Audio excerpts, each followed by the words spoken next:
Hello and welcome to Saturday's edition of Cracking the Cryptic, and on screen we have a puzzle by Eric Fox. It's a hybrid look of Thermo Sudoku, which is appropriate given our new app is out on Thermo Sudoku, and Sandwich Sudoku, which of course was our first app. So I'm looking forward to trying this, and I know that Eric has appeared on the channel twice before, and if I couldn't remember that, I would actually be able to check that now using this remarkable creation from one of our viewers. Chiel Beenhakker has been busy cataloguing the entire back catalogue of Cracking the Cryptic. So let me show you what he's done here. Look, all of these videos. These are all the videos we've ever done with links to them, explanations about them, what sort of puzzles they included, when they appeared, who was the author of them, who appeared in the video, what the source was. I mean, this is an absolute labour of love, and Chiel, Mark and I are very grateful for the work you must have put in to create this. It really is quite something. There's a stats tab as well, which I found interesting. Look, I can look at who has appeared on the channel the most. So you can see Sam Kapperman Lines has had 22 puzzles on the channel, Fistemafel 17, then Ard van der Vettering with 16, and down here we've got Eric. Eric's appeared twice. I mean, it's just fantastic, and there's all sorts of stuff in here that neither Mark nor I knew before we looked at how the data that Chiel's compiled. So just massively interesting. What I'm going to do is I'm going to put a link under the video to this, so you guys basically will be able to go through, and if you particularly like doing little killer Sudokus, you can find all the little killer Sudokus exactly when they appeared and just click on these links and go and play them. It's magnificent. And I'll also make a community post just so there's going to be a constant record of this spreadsheet on the channel. Now, what else do I want to tell you about? Oh, something quite amusing that popped up on our Instagram last night. Look what someone's made.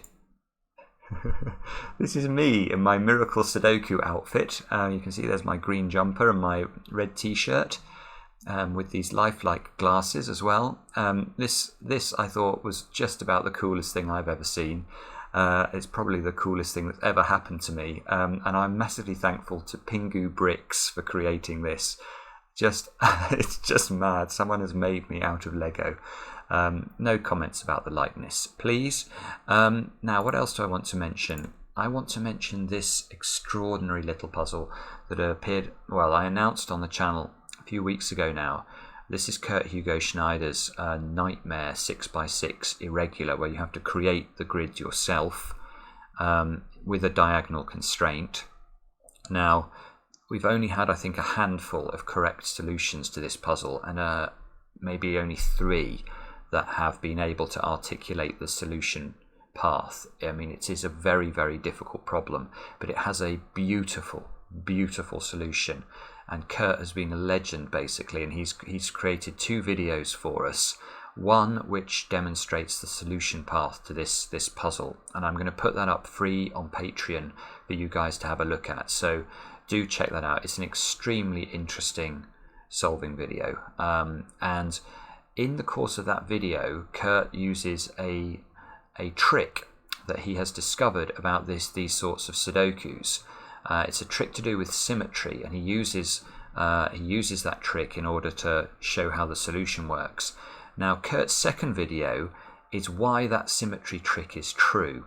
And if you are into Sudoku theory, trust me, you will want to see that video.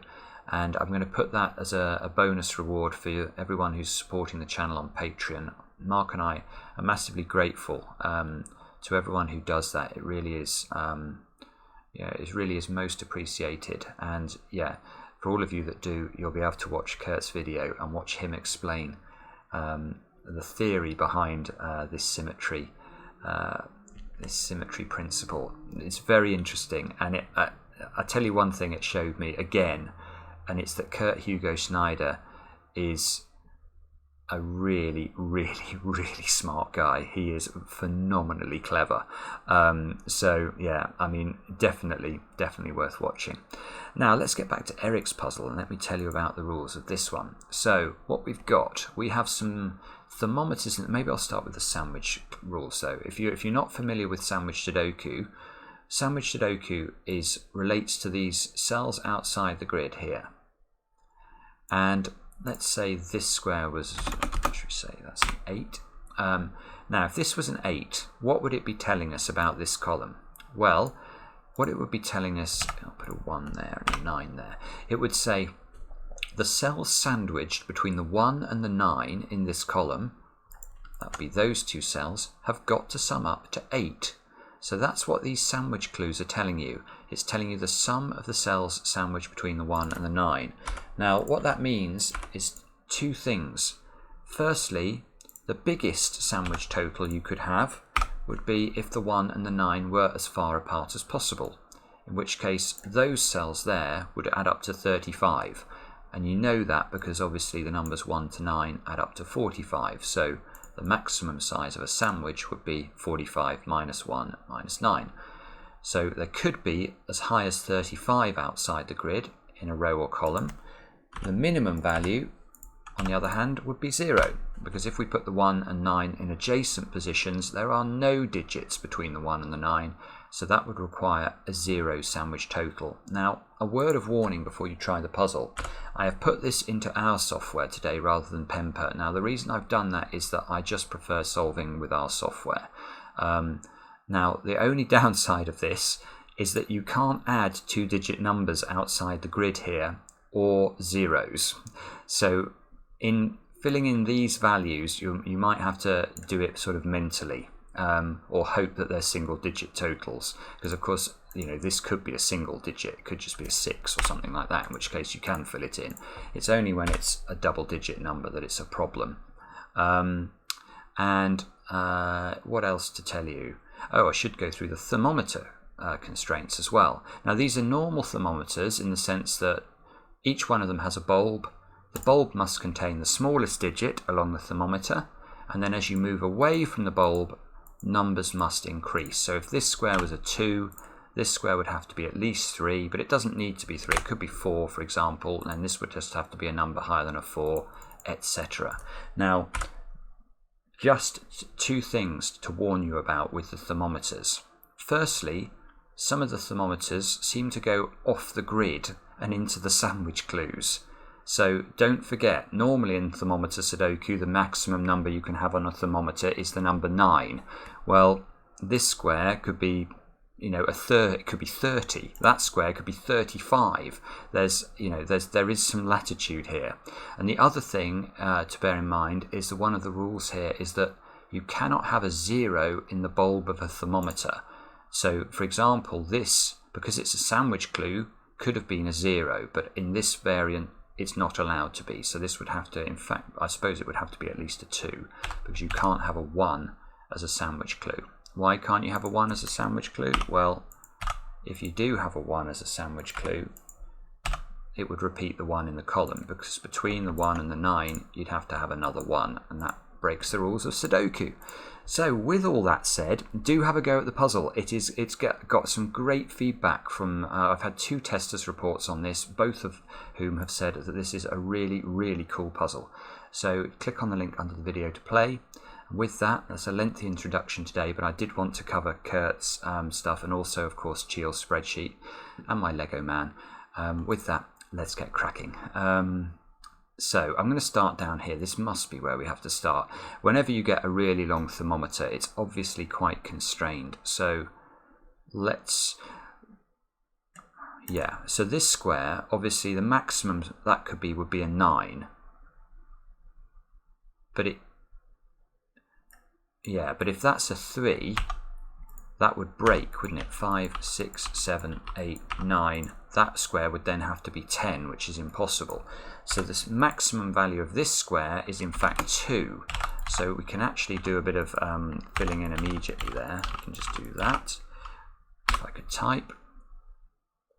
Then this square, the minimum this square can be is therefore 9. The maximum, I guess the maximum is 34. Oh no, actually maybe it's not. I'm not sure 34 is a valid total, but it's certainly got to be a very, well, its maximum value is very large, and that's maximum value is 35. Now,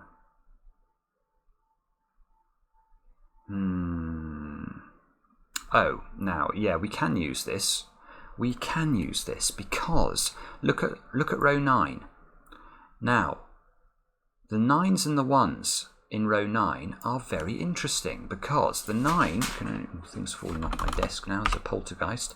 The 9s and the 1s can only go in those positions. Now, let's think about what would happen if this was a 9. If that's a 9, the 1 would have to be there. And this would have to be 0 because there's now nothing between the 1 and the 9. But that can't be 0. So actually, this can't be 9. That's a 9. Oh, and now this can't be 1. Because if this is 1, that has to be 35, and that would have to be greater than 35. It would have to be 36, for example, and we couldn't make a sandwich big enough. So the 1 simply cannot be there. The 1 is here.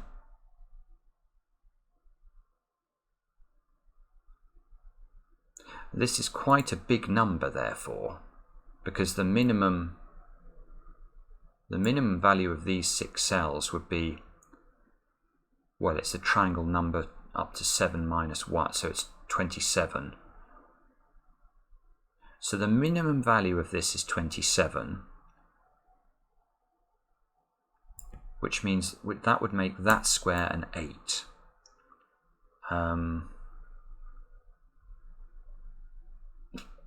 Well, yeah, okay. I'm not sure that's very helpful, is it?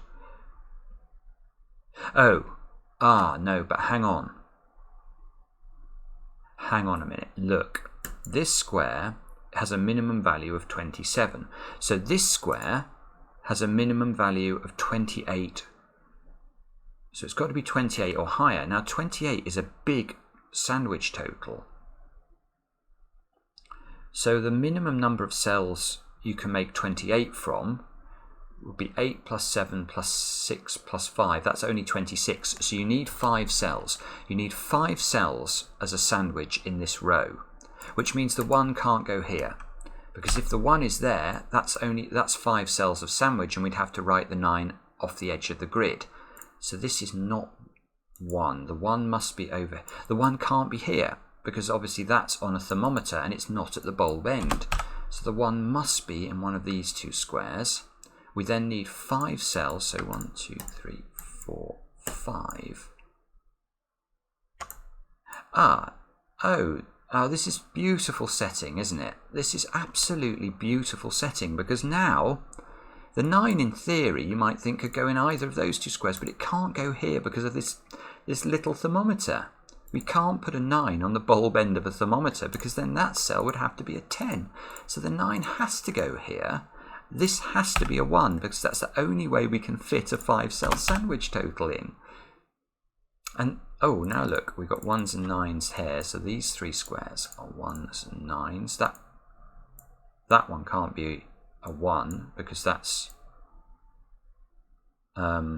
obviously not the bulb end of a thermometer, and the only place you can put a 1 on a thermometer is at the bulb end. Now,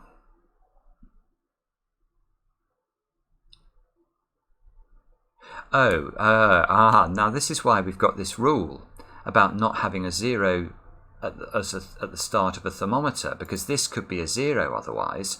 But if it's not a 0, there must be a gap between the 1 and the 9 in those 3 positions. Therefore, you can't put the 9 here, look. Because if you put the 9 there, it's always next to the 1, and that would have to be a 0. So this is not a 9. These are a 1-9 pair. Sorry, let me just put that in. And whatever I put in this square is going to be mirrored in that square. And that has to be, well, that can't be a 0 or a 1 because you can't put a 1 inside the sandwich. So this is a 2 at least, which means that is a 4 at least.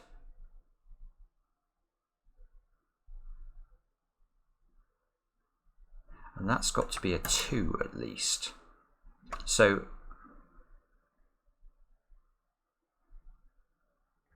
Just trying to work out what the constraint is on this cell, because if that's got to be at least 6, 16, 29.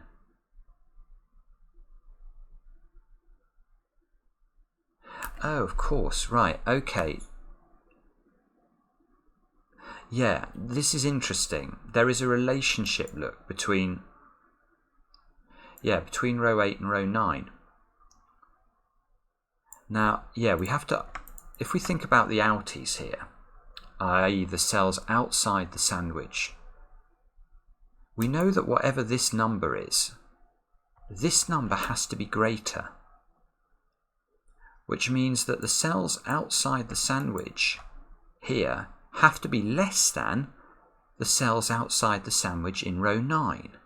But we know that these two squares, the minimum value for that square is 4, the minimum value for that square is 2. So these two are adding up to 6 or more, which means this square has to be 7 or more. Well, it can't be 9, so that square's got to be 7 or an 8. And this is lovely, absolutely lovely, because now we've got a 7-8 pair here, which means that numbers 2, 3, 4, 5 and 6 have to appear inside the sandwich, and they're on a thermometer. So we actually can just write them in. Those have to all be along the thermometer in order.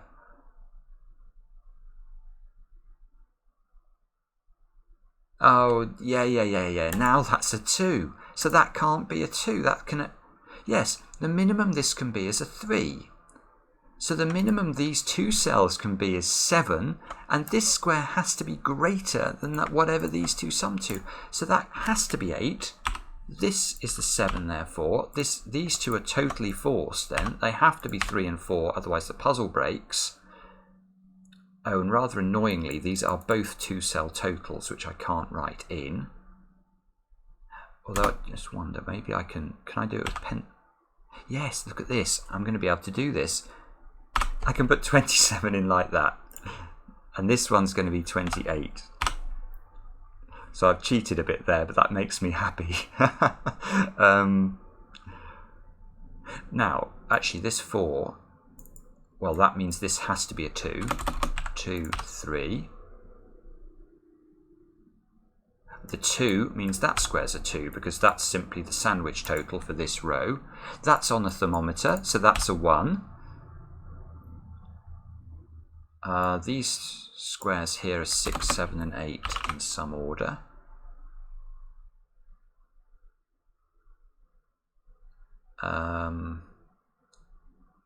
That's got to be a 2 by Sudoku, look. That's got to be a 5 by Sudoku. These two squares have got to be 5 and 8 by Sudoku.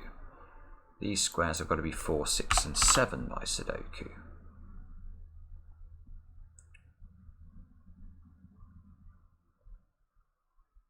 So I guess it's this thermometer now. It's quite interesting, isn't it? That so if this is not a 3, it has to be a 5, 7, 8, 9. Ah, no, it can't be a 5, because if it's a 5, 6, 7, 8, 9, that clashes. So this has to be a 3. And then, now we can carry on.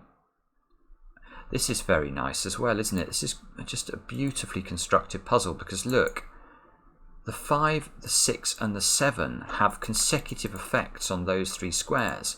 I can't make this a 6, because if it's a 6, it forces the 9 here. So this has to stay low. This has to duck under the 6. This has to duck under the 7. Again, always trying to avoid putting a 9 in this square. Now this one actually has got a degree of freedom. That's got to be 7 or 8. Oh, now actually that one's got to be constrained now. Because this can't be a 1, 2, 3 or a 4. And that can't be a 9 either. It's just very... I love puzzles like this because it's very linear. The solving path is it's narrow. We basically just have to find our way along it. Now, this in theory, this could have been a 6, but it can't be now, so 7, 8, 9 would clash. So this has to be a 5, and we have to put numbers in here such that, you know, we keep this below 9. So in fact, that is completely forced. That one can't be a 7 now. That can't be a 6.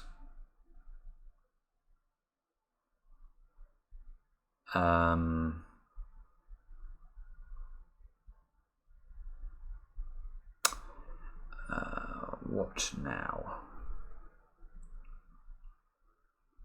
Don't know much. Well, we don't know anything about the sandwich totals along here, look. Sorry about this. I now need to take a moment and stare at this for a few seconds. See what we can detect. It's got to be... the 5 here, that by Sudoku, that gives me a 5-8 pair. So the 6s and the 5s get shifted. Oh, nice. So there's a 6-5.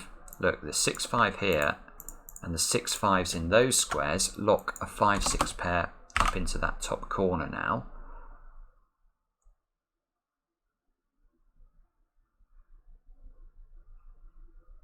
Now this square has to be at least equal to 8. So can we do anything with the 1 and the 9?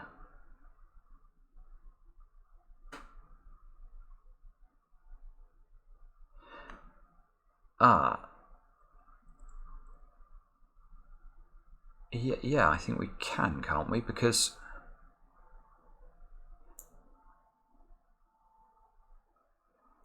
this is quite interesting.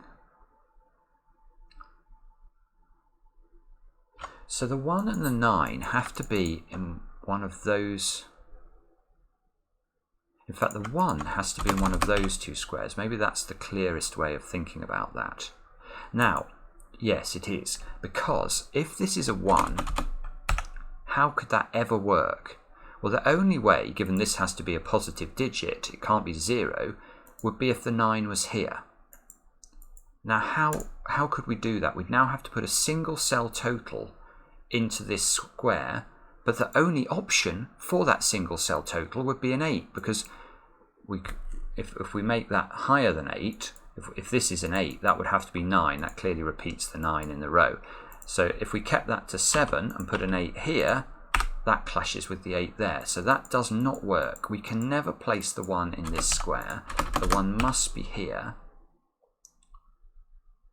And by the corollary of that is that that can't be a 9 for exactly the same reason. So the 9 must go there. This is a 2-cell total. 9 actually, look, that fixes that. Let's put that in just in case. That locks a 9 up there. Locks a 1 over there. 4's up there as well. Now, this 2-cell total here, yeah, we just don't know what it... Oh, we know... Yes, well, we know a little bit about it. We know it's got to have a 2 in it because I've not put a 2 in the row. Now, there's a 2 there. So that's a 2. This... Oh, in fact, that's forced it. This has to be an 8 now because I need an 8 and a 7 to complete the row. So actually, it's completely forced. Now, this means the sandwich total that needs to go in this square is a 10. We've got 8 plus 2 in the sandwich. I can't do 10. I can't put 0 in. Bobbins. Oh. So I'll put the 1. We have to imagine there's a 0 there. Maybe in the editing, I'm going to add a 0 there just so it looks a bit prettier. Now, we've got... yeah, okay, 1s, look. Where do we put the 1 in one of those two squares? You can't put a 1 on a thermometer unless it's at the bulb. So that's a 1.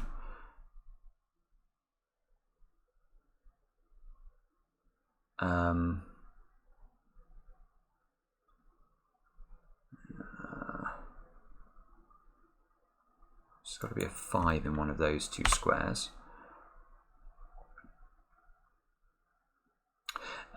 Okay. Yeah, maybe this thermometer now, because we've got a 5 in here. Yeah, this is good. This is very nice because look, I've got a 5 in here. I can't include a 1 and a 3 with it, so the minimum here would be a 5 and a 2. let's imagine it's not 5 and 2 then. What would it be? Well, it would have to be, the minimum it could be would be 5 and 4. But that's a problem, because if this is 5 plus 4, that means that clue has to be a 9, which means this clue has no possible value because it would have to be 10 or more, and you can't put 10 in a single cell of a Sudoku. So this in fact is a 2-5 pair, and this square is a 7. Therefore this has to be 8 or 9, and it can't be 8, so that's a 9. That's a 9. Oh, oopsie, 9 in one of those two squares.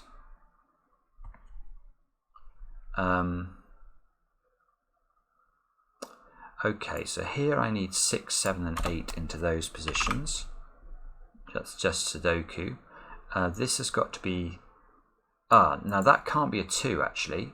I missed that, look, but if that's a 2 that would be a 1, and there's a 1 here. So that's got to be a 5, that's got to be a 2. There's got to be a 2 over here. There's got to be a 5 in one of those two squares. This square has to be a 3 or a 4, because it's got to be less than 5 and it can't be 1 or 2. This is 3, 4 or 6. There's a 3 in one of those two squares by Sudoku. This has got to be a 7 or an 8, again by Sudoku, looking at the column. And I've used up most of the clues. I've not used this thermometer, and that thermometer is tricky, look, because I don't know very much at all about the one here maybe. There's a 1 in one of those two. Oh, whoops, 1 in one of those two squares. Or this thermometer, which is completely outside the grid. But at least I've got a 9 in here.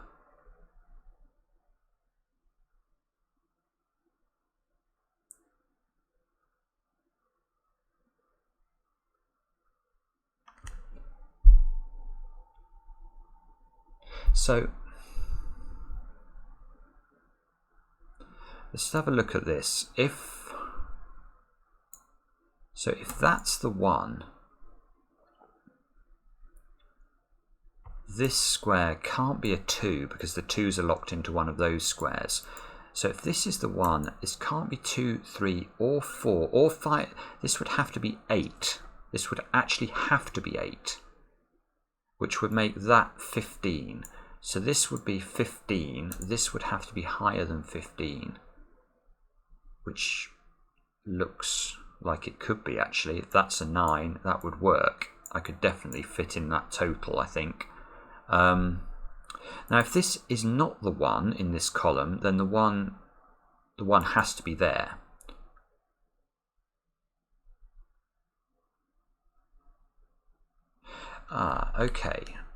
Okay, so what the minimum then, I could make this total. I could make this a 2, but then this has to be an 8 again. So the minimum I can make this total is 24. So if that was 24, that would have to be 25.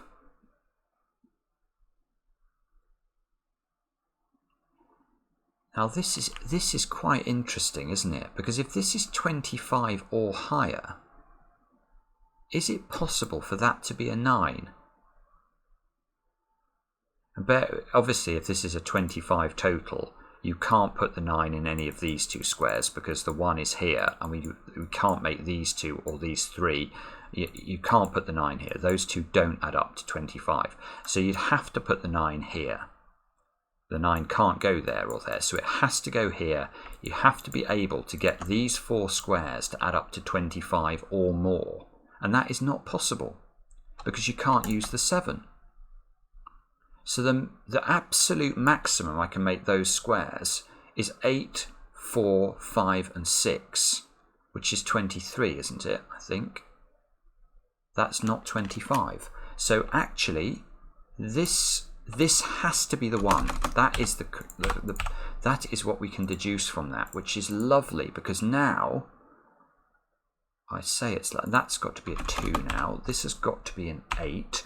This is 15. Oh, I can do that with the trick like that. So this is a number higher than 15. So this can't be 9 because it's got to be 15 or more. That is the 9. Oh, but we just don't know what this is. Because this can literally be anything higher than 15. Bobbins. Oh, okay. So we just know that these squares... Well, we know there's a 9 in one of those two, I suppose. But that's got to be a 3 or a 4. So, okay, well that's still quite decent, isn't it? And now, maybe there's a way of telling that can't be 8 anymore. It's very close to being resolved. There's probably some Sudoku we can do to resolve that, but you know me. I quite often gloss over the Sudoku and try and find logical bits and bobs. So, now 1. Where does 1 go here? You can see the 1's here and here. Force the 1 into one of those squares. Well, it can't go there. So this is a 1. This is a 1. Now, I wonder whether... Yeah, this is nice as well.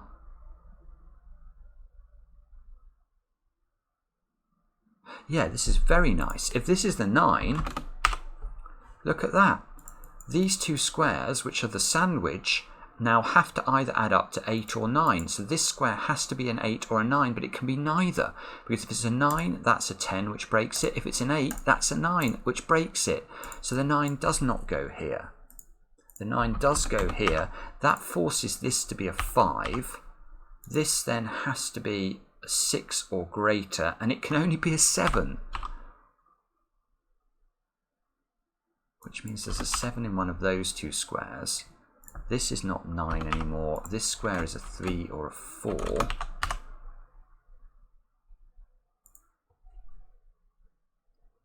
So now I think we've used all of the rules, haven't we? Or all of the constraints. So the rest of this ought to be doable just by Sudoku, I suppose. Let's hope it is. 3, 4 and 8 here.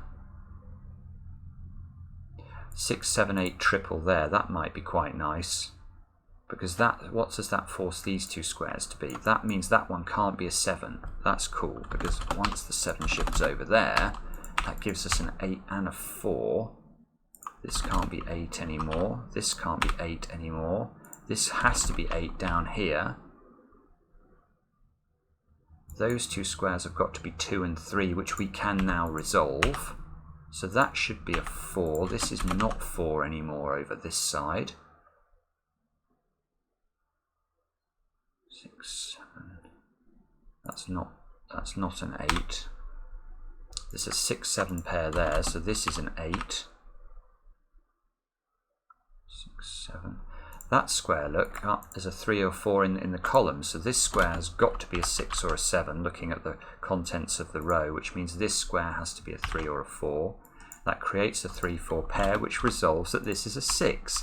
That's a 7, that's a 7, that's a 6. 6 and 7 all get resolved in a little flurry of activity. These two squares are 5 and 9. That's a 9, therefore this is a 5. 5 must live up there with its friend.